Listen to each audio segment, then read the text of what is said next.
gente! Agora a gente vai falar sobre deficiências de enzimas. No caso, foi isso aqui que o professor passou na lousa, mas aí eu escutei o áudio dele depois e fiz resumos. Então, eu resumi cada uma da deficiência, né, que ele deu aqui. Escrevi de uma forma, né, mais detalhada. Então, primeiro, intolerância à lactose, que seria, né, é uma condição gênica que faz com que o indivíduo produza quantidades baixas ou não produza nenhuma quantidade de enzima lactase.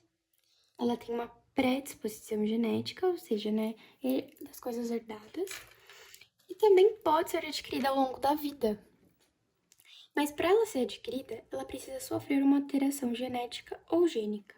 Então, assim, para uma pessoa adquirir isso, né, ao longo da vida, por exemplo, nos seus 25 anos, ela tem que sofrer uma alteração no gene dela. Então, por exemplo, o indivíduo tem o seu DNA programado para produzir a lactase normal. Só que a disposição em determinados alimentos, que o professor disse que ainda a gente não sabe, né, quais são certos alimentos, vai inibir a produção da enzima.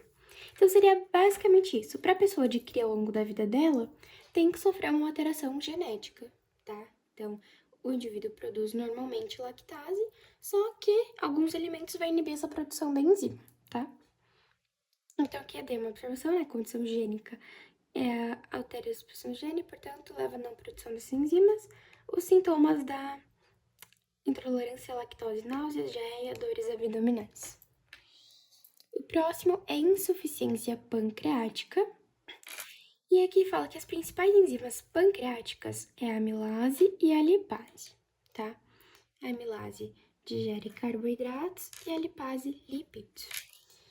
Para a pessoa, né, ter essa insuficiência pancreática, ela pode ser também por infecções, não necessariamente por gênica ou genética. E essa insuficiência pancreática tem a menor produção de enzimas, tá? Aqui a deficiência de glicose 6-fosfato desidrogenase. Primeiro a gente vai entender o que a glicose 6-fosfato desidrogenase faz. A sua principal função é ajudar a metabolizar a hemoglobina que está dentro do eritrócito, tá? Então, a principal função da glicose 6-fosfato desidrogenase é metabolizar a hemoglobina que está dentro do eritrócito. Ok. Então, agora a gente vai ver o que essa deficiência faz, né? Meio óbvio, mas se, né, a glicose ajuda a metabolizar a hemoglobina no eritrócito, a deficiência, né, vai fazer o paciente não metabolizar essa hemoglobina de uma forma certa, né, dentro dos eritrócitos. Então, aqui tá falando que a hemoglobina, ela tem que ser quebrada para gerar mais eritrócitos. Então, a hemoglobina tem que ser quebrada, né, para ter mais eritrócito.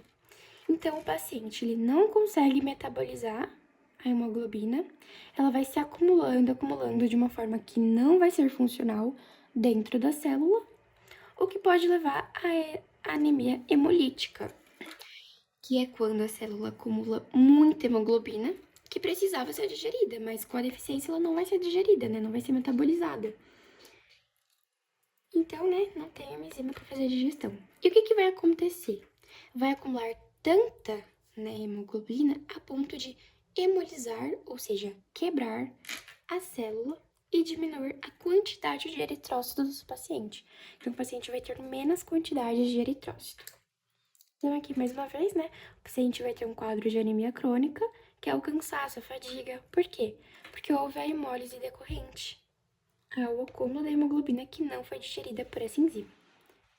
Então, o paciente ele vai ter anemia, por quê? Porque houve a hemólise, né? Quebrou muitos eritrócitos. Então, acumulou muita hemoglobina que não foi digerida pela enzima. Agora, a mucopolissacaridose é a deficiência de enzima, né? Também, né? Lógico. E é uma doença lisossomal, que acontece no lisossomo.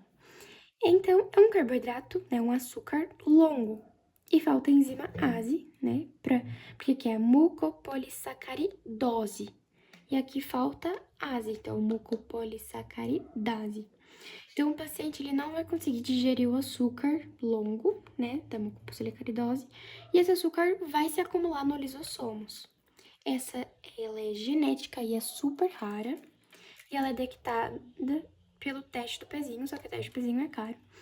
Então, nesse caso aqui, vai ter, né, uns bebês vai nascer com a cabeça maior, menor, a face vai ser achatada, vai ter pelos muito cedo, uma grande quantidade de pelo, o testículo, o ovário vai ser maior, tá? Deficiência de biotinidase.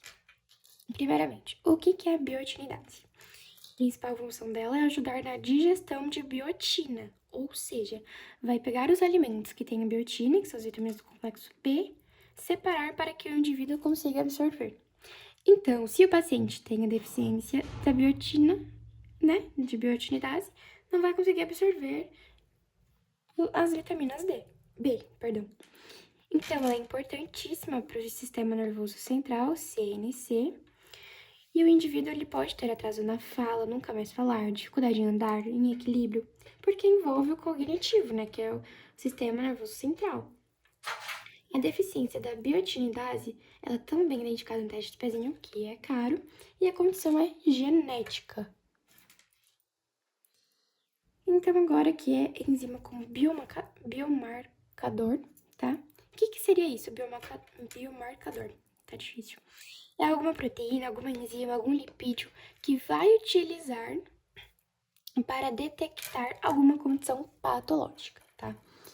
Então, aqui a gente tem alguns sangue, né? Os outros fluidos corporais, por exemplo, no exame de sangue, a gente identifica se tem alguma condição patológica. O que seria condição patológica? Alguma coisa errada, né, no nosso corpo. Fluidos corporais, né? Tem exame de urina, exame de fezes. Também tem a troponina, creatina quinase, lactato desidrogenase. Esses três, eles são marcadores enzimáticos cardíacos, tá? Então, a troponina, ela é a primeira que vai subir, né, se o paciente está tendo um infarto. E já a creatina quinase e a lactato desidrogenase vai mostrar se o paciente já tinha infartado antes ou se já tinha infartado há bastante tempo. Então, aqui, né, consegue identificar o infarto agudo por elas também nesses marcadores. Existem níveis enzimáticos diferentes, pois depende do tempo que teve, essas coisas. Agora, esses três aqui, aspartato aminotransferase, alanina aminotransferase e gama-glutamiltransferase, são marcadores enzimáticos hepáticos. Então, existem várias condições que podem levar esses marcadores, como hepatite viral, câncer benigno e maligno, intoxicação, acúmulo de ferro no fígado, que chama hemacromatose, acúmulo de lipídio no fígado, que chama esteatose.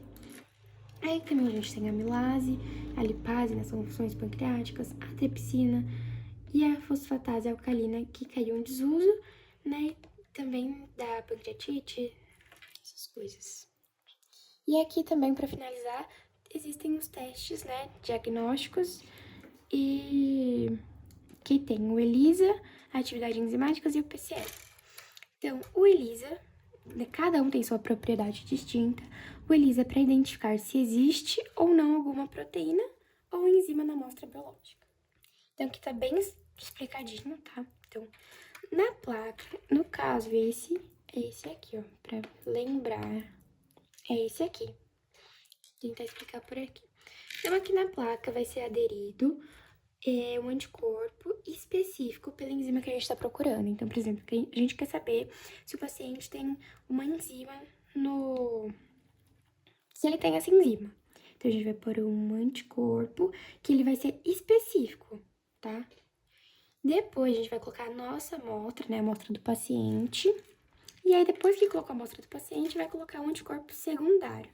Esse anticorpo secundário, ele vai ter isso aqui, ó, que é uma molécula cromogênea. Então, nessa parte aqui, que vai ser tipo um sanduíche, que vai ser o antígeno, o anticorpo e o antígeno, tá certo? E aí, o resultado vai dar pela intensidade da cor. Se tiver maior concentração de analito, de que é enzima, né? Então, conforme maior concentração de analito, maior identificação da cor. Então, isso aqui, maior intensividade da cor, significa espectrofotometria. que ela captura a ausência da enzima pela falta de cor e a presença da enzima pela cor. Então, resumindo, essa ELISA vai identificar, né, se existe enzima pela presença ou pela falta de cor.